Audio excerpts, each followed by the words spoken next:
안녕하세요. 다들 가정 내 평안하신가요? 저는 시어머니 때문에 너무 짜증났던 일이 있었는데요. 맨날 저더러 신우 좀 친동생처럼 챙겨라. 신우한테 잘해줘라. 노래를 부르셨는데 참다 못해 제가 한마디 하니 그 이후부터는 제 앞에서 신우 이야기를 안 꺼내세요. 이대로 퇴치된 건진 모르겠지만 아무튼 막무가내에는 막무가내로 응답하는 게 답인 것 같습니다. 남편에게는 여동생이 하나 있습니다. 저희는 공무원 부부이고 신우는 작은 공방 운영해요. 신우 남편은 제약회사 다니고 있었고요. 저희가 둘 다 공무원이라서 솔직히 월급은 정말 적어요. 안정적이라는 장점 말고는 둘이 합쳐 500만 원 중반입니다. 신우는 잘 벌 땐 월 1000만 원도 벌었어요. 그래서 시어머니가 제 앞에서 신우 칭찬을 하며 그래, 요즘 직업이 이렇게나 다양한데 돈만 잘 벌면 됐지.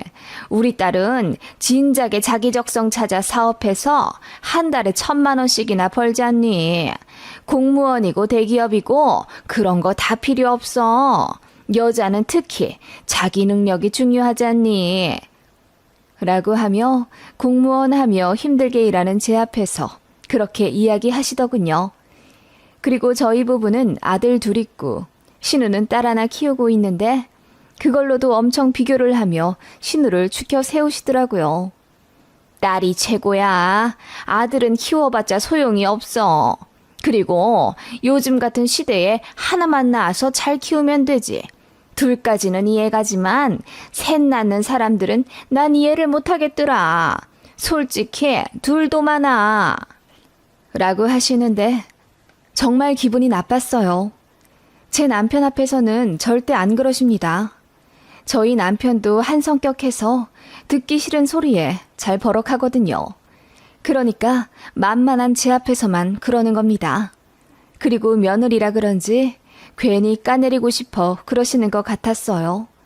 성격이 그리 좋고 인자한 시어머니 자리는 원래부터 아니었거든요. 예물 예단할 때도 사건이 좀 있었어요. 양가에서 돈 안 받고 저희 힘으로 결혼했어요. 남편이 모아둔 돈 2천에 제가 모은 돈 3천만 원에다가 전세자금 대출받아 아파트 들어가게 되었죠. 검소하고 알뜰하게 식 치르려고 했고 그래서 불필요한 허례허식도 다 생략했어요. 그런데 결혼식 2주 전 시어머니가 갑자기 저에게 전화해서는 서운하다고 하시는 거예요. 새아가, 아무리 그래도 시댁 앞으로 예단비도 안 주니? 내가 우리 친척들한테 얼굴을 못 들겠다. 그 말에 저는 너무 황당하더라고요. 어머님, 저희 양가에서 도움 하나도 안 받고 하느라 많이 졸라맨 거 아시잖아요. 그리고 제가 현석 씨보다 1000만 원이나 더 가져가고 호봉도 제가 더 높아서 지금 월급도 제가 더 많은데 시댁에 예단비까지 드리면서 결혼을 해야 하나요? 저도 결혼 전 이 일 저 일로 인해 많이 예민해져 있던 상태였고 가뜩이나 어머님이 그 일뿐만 아니라 그 전부터 제 옷차림, 결혼 전 예비 시모한테 안부 전화, 친정 노후 등으로 자잘자잘하게 기분 나쁜 말을 해왔기 때문에 솔직히 짜증나더라고요. 그래서 저도 하고 싶은 말을 했을 뿐인데 어머님이 크게 놀라시면서 어떻게 어른한테 그렇게 말을 거르지 않고 하냐고 하시더군요. 그래서 저는 파혼이 두렵지 않고 아니다 싶은 길은 바로 멈출 자신이 있다고 당돌하게 이야기했습니다. 그랬더니 어머님도 아무 말 못하시고 알겠다 하시더군요. 그리고 나서 결혼식 때 어머님 뵈었는데 표정 완전 구겨져 계시더군요. 제 친구들이 시어머니 표정 보고 저 시집살이 당하면 어떻게 하냐며 진심으로 걱정해줄 정도였어요. 그리고 내내 꽁한 상태로 식 진행했고 부부가 양가 인사드리고 부모님들이 자식 안아주실 때 어머님이 저 안아주지 않으시더라고요. 저 당황해서 아버님만 2번 안았습니다. 아무튼 그런 어머님이라 저도 감정이 꽤 상해 있어요. 그래도 제가 참지 않은 며느리라는 걸 어머님도 아셔서 그런지 막무가내 괴롭히지는 않으셨는데 이따금 실언을 꼭 하시더군요. 뭐 어쩌겠어요. 제가 선택한 결혼이니 좋게 좋게 넘어가며 애둘 낳고 살아왔던 겁니다. 그래도 크게 부딪힐 일은 없었는데 역시나 돈이 문제더군요.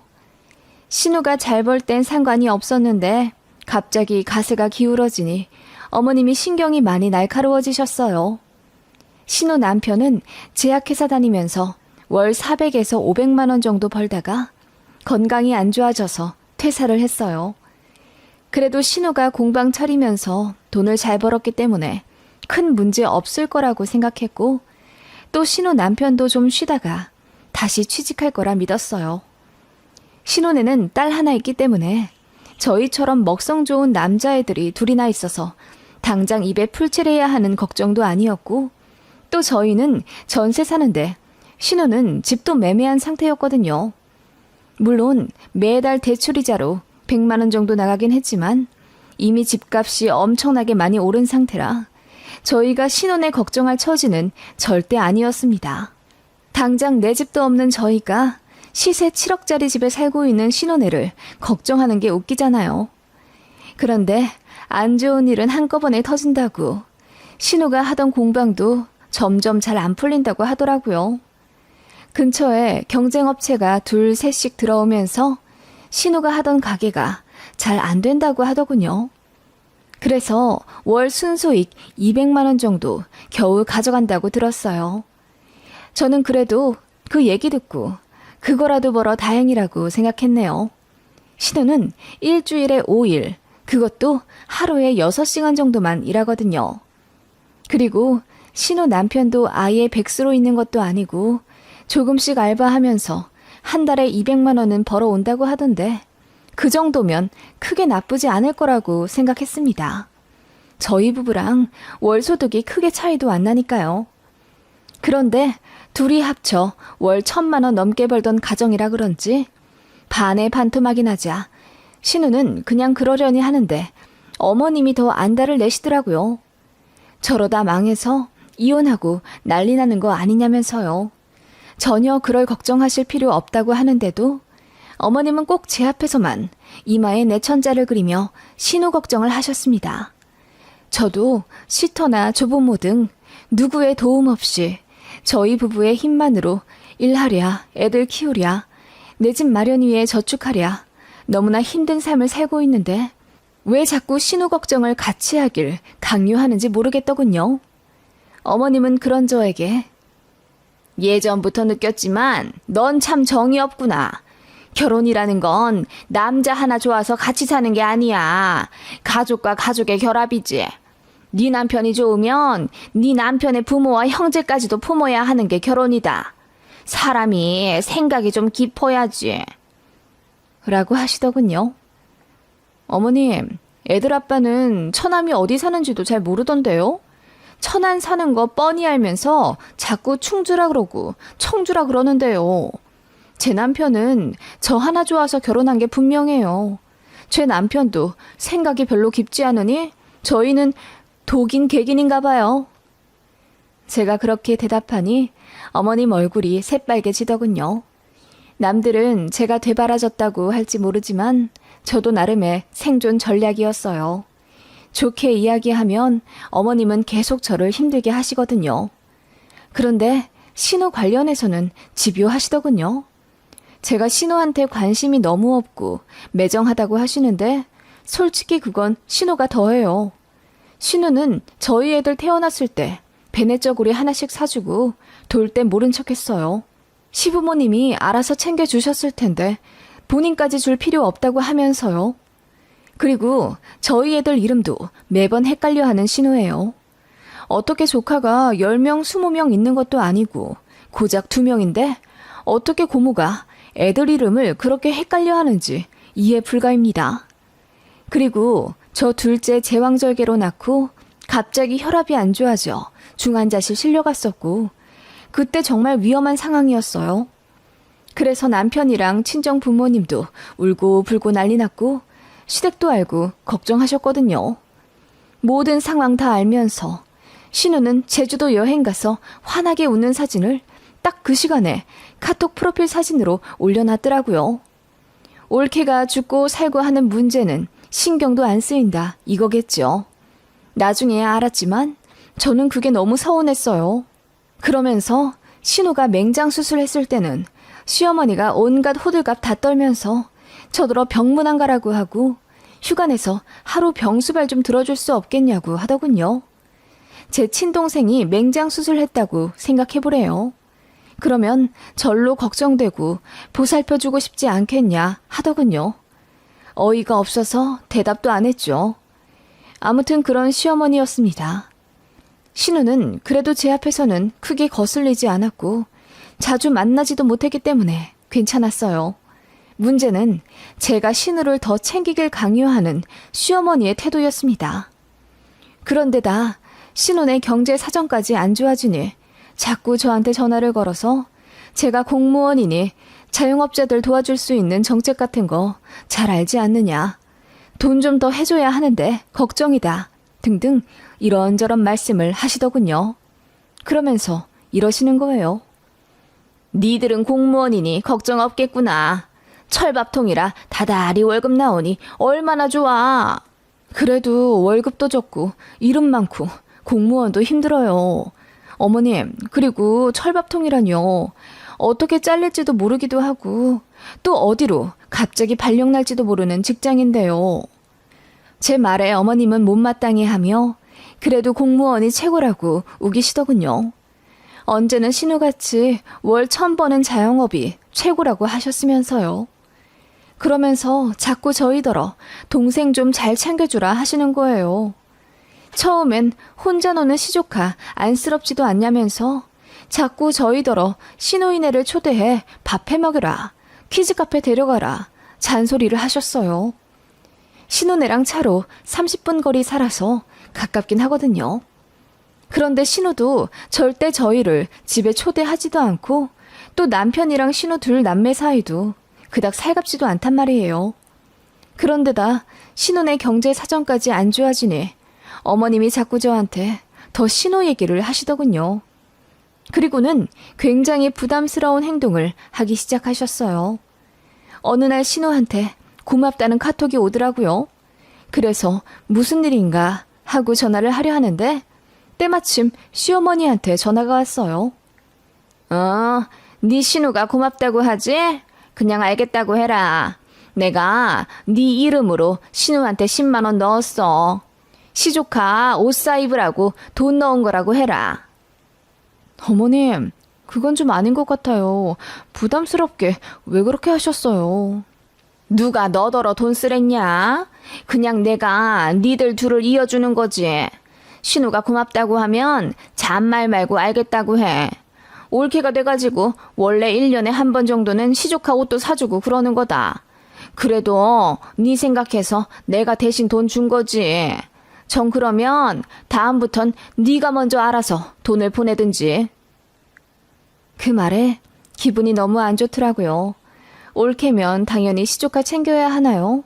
고모도 자기 조카들 안 챙기는데요. 아무튼 어머님은 자꾸 그렇게 선을 넘으셨고 제가 신우를 챙기길 종용하셨어요. 그러다 정말 황당한 요구까지 받게 됩니다. 신우 남편이 회사에 사직서 내기 전에 신차를 뽑았어요. 형편에 맞지도 않은 외제차 SUV를 5년 할부로 샀는데 그게 월 할부금이 45만 원인가 그렇다고 하더군요. 그런데 신혼의 월 수입이 확 줄어드니 할부금 내는 게 부담스러운지 신우가 본인 부모님께 SOS를 친 거예요. 좀 내줄 수 없겠냐면서요. 시댁도 사정이 그렇게 넉넉한 편은 아니라 턱턱 내주시긴 어려우셨나 봐요. 그래서 생각하신 게 저희가 내는 게 낫다고 판단하셨나 봅니다.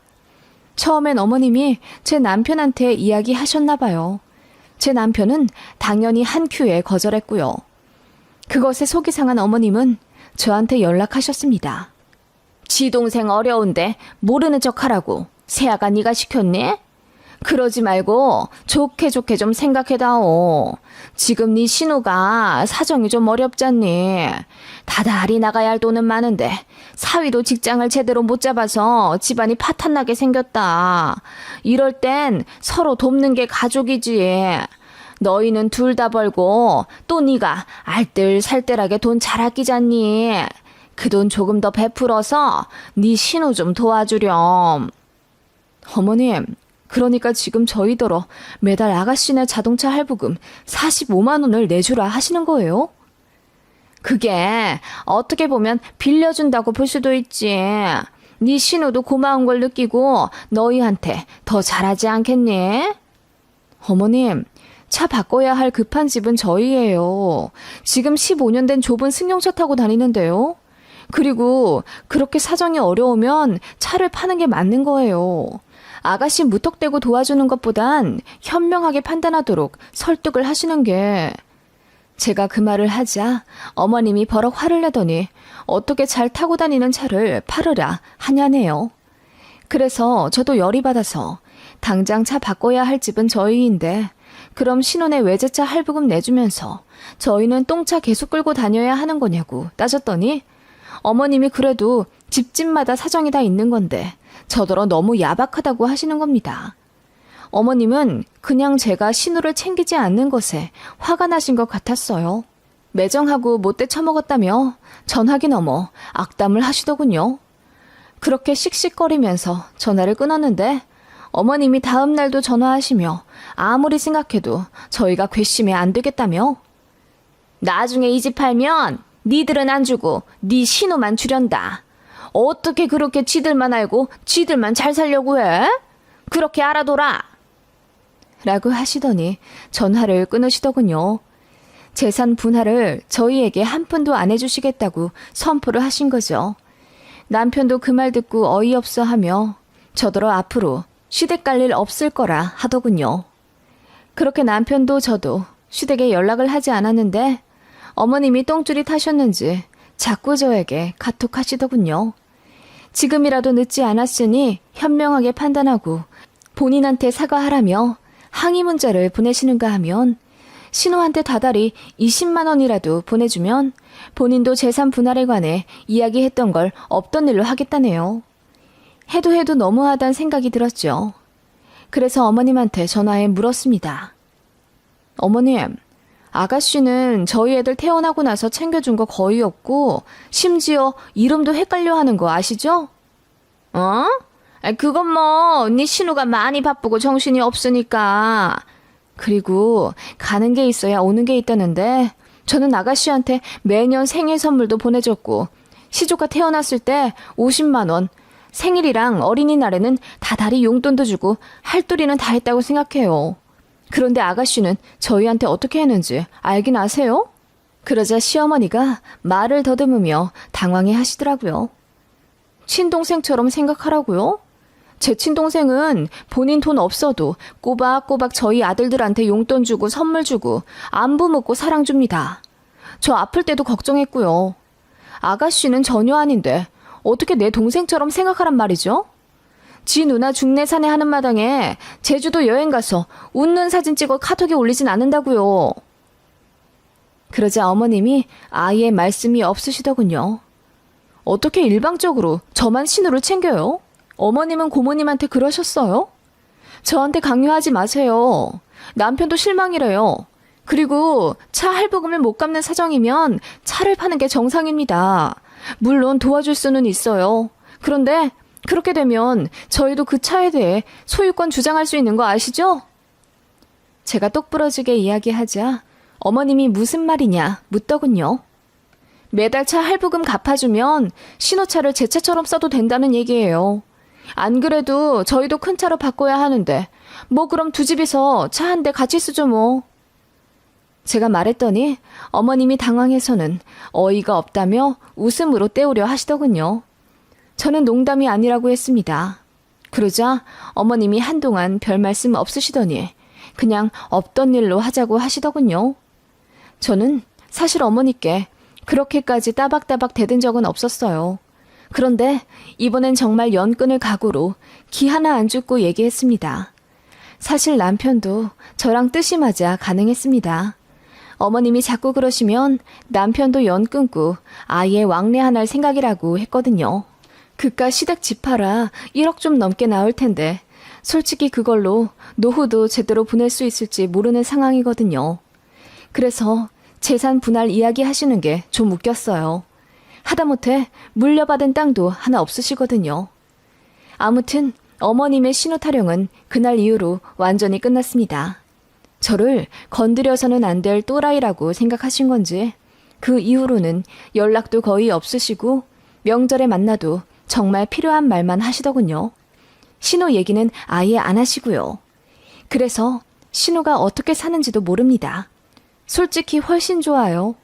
그냥 이 상태로 쭉 이어지길 바랄 뿐입니다.